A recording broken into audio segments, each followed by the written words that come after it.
Hey everyone, haven't made a video in a while.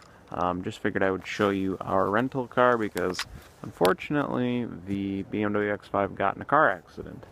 And I will make another video on that with some pictures and stuff, but it's going to be a while until we get it back. Enterprise didn't have anything, so they gave us this. It's a 2014 Ford Fusion Titanium.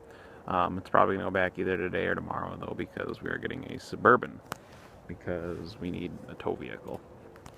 But onto this car. It is a space gray metallic 2014, as I said.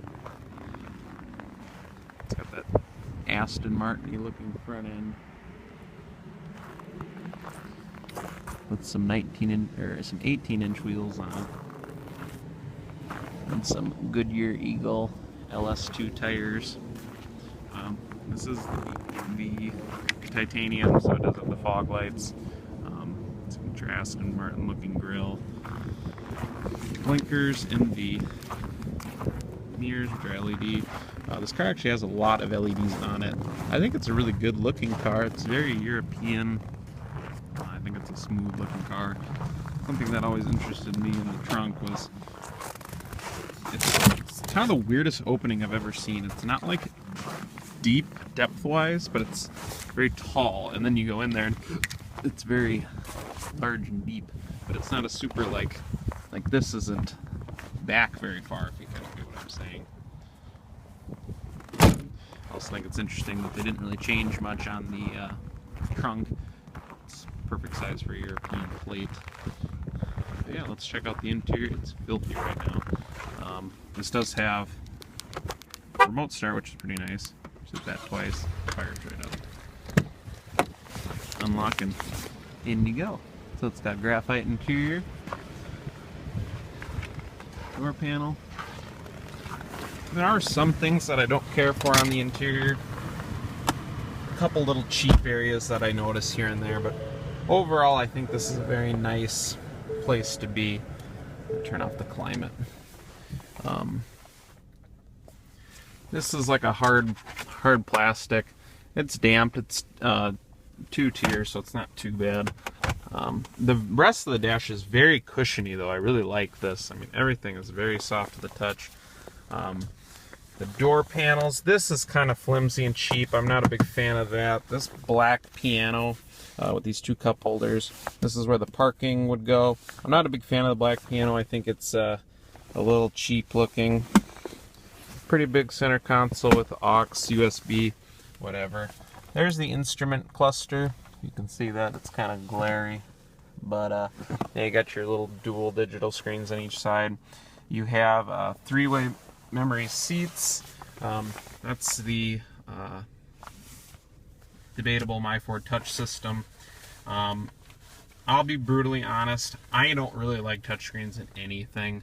This, I think, is distracting. It's not that it doesn't really lag. It does sometimes, but I just think it's very distracting. I don't like hunting for buttons. This is honestly one of the things that would stop me from buying this car, because I don't like this. I know some people can get by it. Me, personally, I think it's distracting. Not my cup of tea. But there's a lot of other in-depth things on the My Ford Touch, so I won't go into this. I want to really focus on the driving of this car, which is what impresses me the most. This is the Sony audio system, standard on the Titanium. It's an okay system.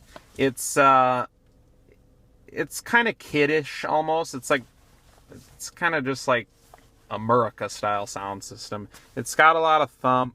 It goes decently loud, but it's not like super crisp. I mean, it's definitely not like a high-end, Harman Kardon or even the Bose in my Infinity, which I think sounds a little better. But overall, it's not a bad system. You got all the major like Bluetooth audio and that kind of stuff. This car does utilize a 6-speed automatic. Pretty smooth unit. Doesn't really do a whole lot bad. The paddles on the steering wheel are kind of useless. They don't really do a whole lot. They shift when they're not supposed to, and they feel kind of cheap. This car does have a 2-liter Ecoboost engine, 240 horsepower. The power is adequate in this car. compared to like a Honda Accord V6 or a Camry V6 or an Altima V6, this car is definitely lacking in the performance department. I mean, it's a quick car, but it's not like those other cars which feature almost 300 horsepower V6 engines that, in all honesty, get better gas mileage than this 4-cylinder does. I am not that impressed with the gas mileage in this car. I've been driving it around, getting on it every now and then, and I'm only averaging not even 17 miles to the gallon. I mean, I tried to hypermile it, and I don't even think I hit 26, maybe 27. That was not that much better than what my G gets. Another thing that I could definitely do without on this car is the torque steer. It has a lot of torque steer. I mean, when you step on it off the line, it's very dead, and then the second that turbo hits, it's like power kind of thing, you know. I think I talked about this a little bit in my other video, but I'll try to demonstrate that here. It's kind of difficult, but I will try to. All right, here we go. Let's try to do an acceleration. No power, no power, power. Oh, yep, see, then it starts to spin you all over the place. Oh, now we're kicking in. Now we're cruising. I mean, it's just a little silly when you hit the gas. Another thing I would strongly recommend, if you are the type that's like me and lives in a northern climate, get winter tires and wheels for this thing. It is downright bad in the snow because Ford put these big wheels on it and they gave it really bad tires that are not good in the snow. These Goodyears are horrible. The Conti Pro Contacts and the 19-inch wheels are not that much better. Do yourself the favor, spend a couple $100, buy a set of 16-inch steel wheels and some frickin' snow tires if you live in a wintry climate. Because this thing is downright scary. It spun out on me the other day with ESP on. I never used to be able to fathom how people spin out and end up in the ditch until I drove this car, and now I realize how it happens. I'm so used to cars with traction because of the tires that now I see why that kind of shit happens. Other than that, I really like the way this car drives. This car feels like it's got a very rigid chassis. Like, it is, you point the steering and you go. The steering loads up perfectly. It's weighted just right. I mean, I don't have enough good things to say about the way this car handles. I think it handles phenomenally well for a family sedan, like compared to an Altima or something. This feels just, you know, buttoned down. It feels secure. It rotates going into corners. I mean, I think this car plows less than my Infiniti does in corners. I mean, I'm blown away by the way this car drives in a corner. On the highway, it's also really good. I mean, you can cruise along at 80 miles an hour and it really doesn't even feel like it. This thing is buttoned down. I love that about this car. When you step on the gas and it starts throwing the steering wheel all over the place, that gets a little annoying. But overall, the driving of this car is very good. But other than that, I don't really have too many complaints about it. I don't like my Ford Touch. The torque steers a little much. I wish it got better gas mileage. If this thing would get mid-30s, it would be a phenomenal engine. I don't know what is going on with the Ford engines, but none of them really seem to get the gas mileage they're supposed to. So I don't really know what's up with that.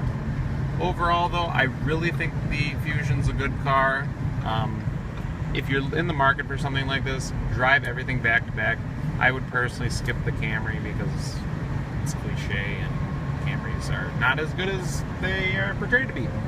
But this and an Accord are pretty similar.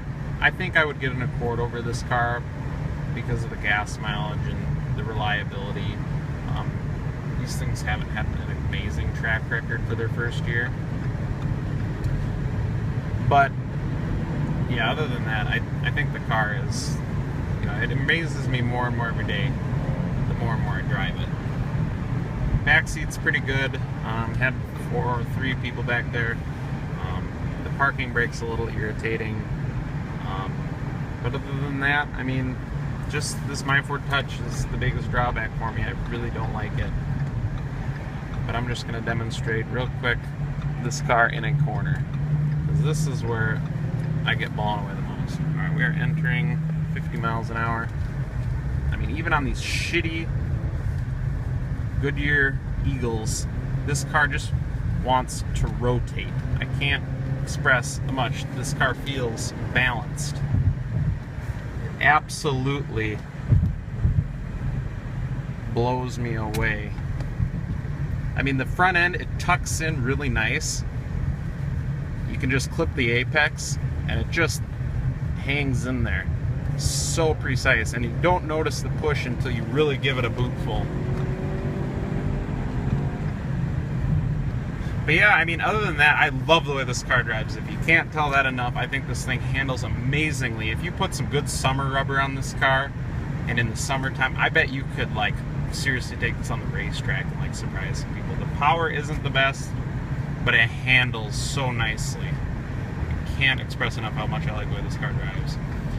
But other than that, I will talk to you guys later.